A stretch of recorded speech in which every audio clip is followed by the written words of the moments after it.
Shalom, selamat pagi ya. Bertemu lagi di renungan hari ini, puji Tuhan ya. Satu hari lagi Tuhan berikan kepada kita ya, satu hari lagi kesempatan kita untuk mengucap syukur untuk segala hal yang Tuhan telah lakukan dalam hidup kita. Ya, satu hari lagi kesempatan bagi kita ya untuk merenungkan apa yang telah kita lakukan di hari kemarin ya. Berapa minggu yang lalu, bahkan beberapa tahun yang lalu ya. Amin ya, karena selama kita masih hidup itu kesempatan kita untuk bertobat. Amin ya. Dan kembali kepada Tuhan dan melakukan apa yang menjadi kehendak Tuhan saja. Amin ya. Kiranya selama kita ada di dunia ya, kita tahu tugas kita ya, untuk bisa saling dukung, saling support, saling bantu untuk melakukan apa yang menjadi kehendak Tuhan saja. Seperti siapa? Seperti para murid, para rasul Tuhan Yesus 2000 tahun yang lalu ya. Mereka itu saling dukung, saling support ya, untuk sama-sama mendapatkan urapan. Amin ya. Dan ketika mereka sudah mendapatkan urapan di Yerusalem itu, ada suatu peristiwa, akhirnya mereka menyebar ke seluruh dunia ya, seperti yang diminta oleh Tuhan Yesus ya, untuk mengabarkan kabar sukacita, untuk menjadikan semua bangsa murid Tuhan Yesus ya, agar semua manusia diselamatkan. Karena hanya kebaikan saja ya yang ingin Tuhan berikan kepada dunia ini sebenarnya. Amin ya. Kita akan lanjutkan membaca dan merenungkan ayat firman Tuhan, diambil di kitab 2 Samuel ya, pasal yang ke 1 ayat 1 sampai 16. Setelah Saul mati dan ketika Daud kembali sesudah memukul kalah orang Amalek dan tinggal 2 hari di Siklak, maka datanglah pada hari ketiga seorang dari tentara dari pihak Saul dengan pakaian terkoyak-koyak dan tanah di atas kepala. Ketika ia sampai kepada Daud, sujudlah ia ke tanah dan menyembah. Bertanyalah Daud kepadanya, "Dari manakah engkau?" Jawabnya kepadanya, "Aku lolos dari tentara Israel." Bertanyalah pula Daud kepadanya, "Apakah yang terjadi? Coba ceritakan kepadaku." Jawabnya, "Rakyat telah melarikan diri dari pertempuran, bukan saja banyak dari rakyat yang gugur dan mati, tetapi Saul dan Yonatan anaknya juga sudah mati." Lalu Daud berkata kepada orang muda yang membawa kabar kepadanya itu, "Bagaimana kau ketahui bahwa Saul dan Yonatan anaknya sudah mati?" Orang muda yang membawa kabar kepadanya itu berkata, "Kebetulan aku ada di pegunungan Gilboa." Maka tampaklah Saul bertelekan pada tombaknya, sedang kereta-kereta dan orang-orang berkuda mengejarnya.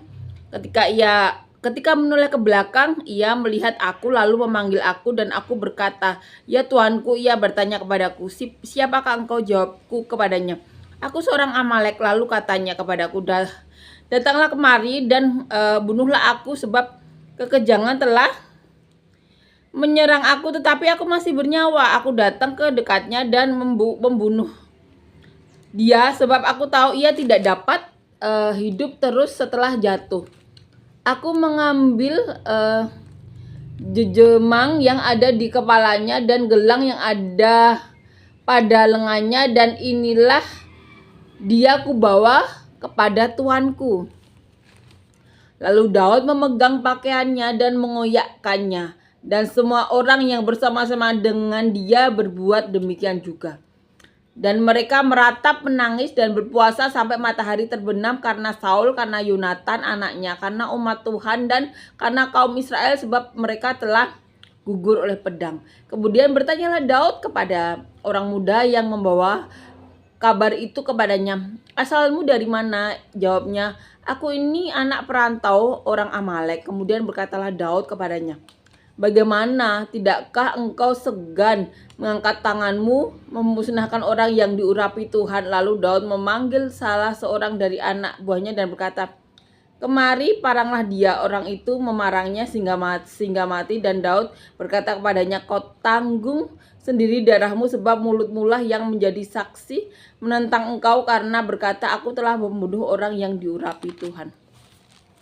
Jadi di peristiwa kemarin ya, saat kita merenungkan firman Tuhan ya, kan kemarin kita tahu ya, salah satu kisahnya itu ketika Saul meminta anak buahnya yang bawa senjatanya untuk membunuh dia, tapi anak buahnya itu segan, dia tidak mau membunuh Saul. Kemudian Saul menjatuhkan diri ya ke senjatanya, dan anak buahnya yang membawa senjatanya ini akhirnya juga bunuh diri ikut Saul. Nah, ternyata ada peristiwa lain lagi. Saul ketika menjatuhkan senjatanya itu tidak mati langsung ya. Kemudian ada orang yang mendekat. Dia meminta untuk dibunuh, dan ternyata orang ini orang Amalek, dan akhirnya dia membunuh Saul ya. Jadi Saul sudah bunuh diri tapi belum langsung mati, dan ini ada orang Amalek yang akhirnya membunuh Saul. Nah, kemudian orang ini mendatangi Daud ya dengan membawa bukti ya, menceritakan apa yang terjadi di medan perang ya. Kita akan renungkan ayat demi ayat bagaimana peristiwa itu terjadi ya. Dikatakan setelah Saul mati, dan ketika Daud kembali sesudah memukul kalah orang Amalek dengan tinggal 2 hari di Siklak, maka datanglah pada hari ketiga seorang dari tentara dari pihak Saul dengan pakaian terkoyak-koyak dan tanah di atas kepala. Ketika ia sampai kepada Daud, sujudlah ia ke tanah dan menyembah. Jadi orang ini juga ternyata bagian dari tentaranya Saul ya. Orang Amalek ini telah menjadi tentaranya Saul ya. Dia datang posisinya ketika itu 3 hari ya, 3 hari setelah peristiwa itu ya. Bertanyalah Daud kepadanya, dari manakah engkau? Ya, jadi ketika ketemu orang Amalek ini yang mau melapor ke dia, Daud berkata dan bertanya ya, dari manakah engkau? Jawabnya kepadanya, aku lolos dari tentara Israel ya. Jadi orang ini menjawab dia lolos ya. Bertanyalah pula kepadanya, apakah yang terjadi? Coba ceritakan kepadaku. Jadi ketika itu Daud bertanya, yang terjadi itu apa ya? Dan ini jawabnya ya. Rakyat telah melarikan diri dari pertempuran. Bukan saja banyak dari rakyat yang gugur dan mati, tetapi Saul dan Yonatan anaknya juga sudah mati ya. Jadi orang ini menceritakan bahwa banyak rakyatnya yang telah gugur ya. Ada yang lari dari pertempuran, banyak yang gugur, Saul dan Yonatan anaknya mati. Lalu Daud berkata kepada orang muda yang membawa kabar kepadanya itu, bagaimana kau ketahui bahwa Saul dan Yonatan anaknya sudah mati? Jadi Daud bertanya lagi, tahu dari mana Saul dan Yonatan mati? Karena pasti setiap orang berpikir Saul dan Yonatan itu raja ya, dan anaknya pasti dijaga oleh pasukan ya. Dan Daud bertanya, dari mana tahu kalau sudah mati? Orang muda yang membawa kabar kepadanya itu berkata, kebetulan aku ada di pegunungan Gilboa.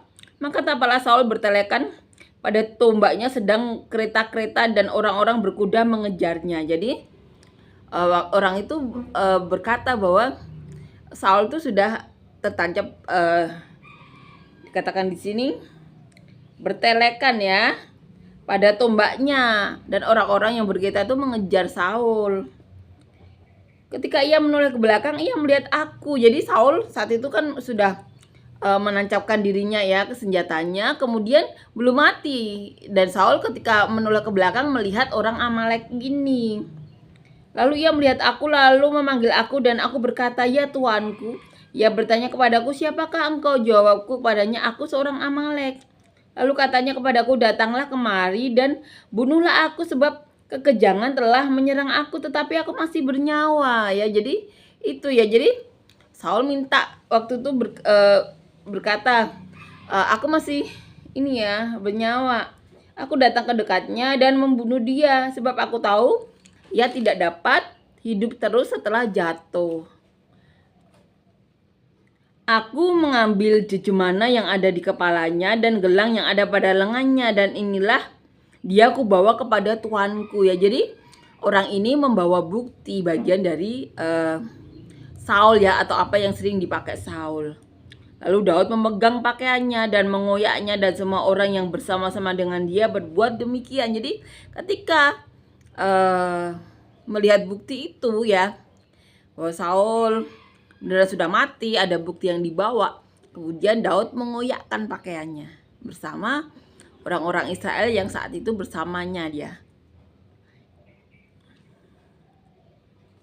Dan mereka meratap, menangis dan berpuasa sampai matahari terbenam karena Saul, karena Yonatan anaknya, karena umat Tuhan, dan karena kaum Israel sebab mereka telah gugur oleh pedang. Jadi perang itu, kematian yang dialami Saul, Yonatan ya, tentara, orang Israel itu diratapi oleh Daud ya, dan rekan-rekannya dan orang-orang dan tentaranya ya, yang bersama-sama dengan dia. Saat itu Daud mengoyakkan pakaiannya, meratap ya bersama-sama dengan orang-orangnya, dan kemudian berpuasa ya sampai matahari terbenam. Kemudian bertanyalah Daud kepada orang muda yang membawa kabar itu kepadanya, asalmu dari mana? Ya, jawabnya, aku ini anak perantau orang Amalek ya. Jadi kemudian setelah meratap itu, Daud bertanya, kamu orang mana? Dia menjawab, aku orang perantau orang Amalek.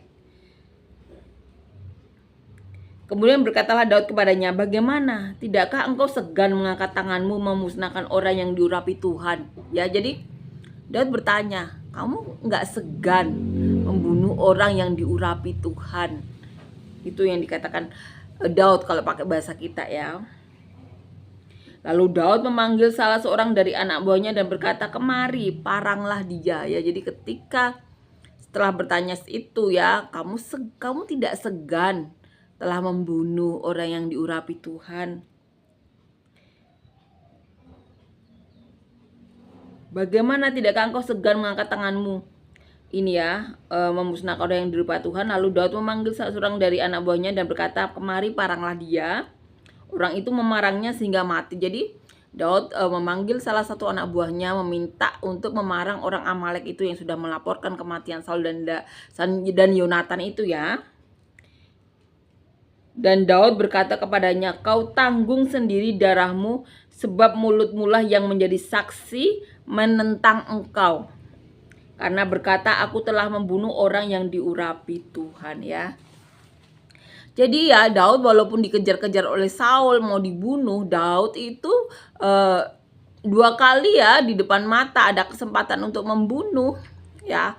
Pertama ketika Saul buang air besar ya, punca bajunya dipotong, dia tidak jadi dibunuh. Kemudian kesempatan lain lagi ya, ketika itu Daud bersama beberapa orang mendatangi kemahnya Saul ya. Saul dikelilingi orang, anak buahnya banyak ya, ribuan. Tetapi waktu itu Daud bisa mengambil ya beberapa barang dari Saul untuk sebagai bukti ya, bahwa dia sudah ada di situ dan bisa membunuh. Tapi itu semuanya karena campur tangan Tuhan ya. Jadi Tuhan juga yang membuat Saul dan anak buahnya tertidur. Karena apa? Allah berkenan, Tuhan Allah berkenan kepada Daud ya. Perkenanan Tuhan ada pada Daud. Saat itu Saul sudah tidak berkenan ya. Karena apa? Karena ada satu kehendak Allah ya yang dilanggar oleh Saul. Ya, ketika itu harus membunuh semuanya, tetapi ada beberapa yang tidak dibunuh dan barang-barangnya diambil karena Saul mendengarkan anak buahnya. Ya, dan itu membuat Allah murka. Sehingga perkenanan Allah tidak ada lagi di Saul. Ya, kemudian Allah memilih Daud. Pentingnya kita untuk selalu melakukan apa yang menjadi kehendak Tuhan. Ya. Amin ya. Tugas kita tidak mempertanyakan apa yang dikehendaki Tuhan Allah kita, tetapi melakukan apa yang menjadi kehendak Tuhan Allah kita ya. Karena hanya kebaikan saja yang diberikan. Tetapi kita tahu ya bahwa banyak manusia yang bertanya kepada Tuhan kita dan banyak yang dijawab. Tapi tugas kita itu melakukan apa yang menjadi kehendak Tuhan. Amin ya. Karena Alkitab ini ya, Perjanjian Lama dan Perjanjian Baru itu merupakan pembelajaran yang memang harus dibaca berulang-ulang ya. Untuk mengetahui kehendak Tuhan Allah itu seperti apa sih. Ya, jadi kita bisa mengerti, kita diberi gambaran bagaimana sifat Tuhan Allah kita. Amin ya. Puji Tuhan, amin. Jadi sekali lagi lakukan apa yang menjadi kehendak Tuhan saja. Jangan belok kiri, jangan belok kanan. Amin ya. Puji Tuhan, amin. Terima kasih, sampai bertemu lagi di renungan selanjutnya.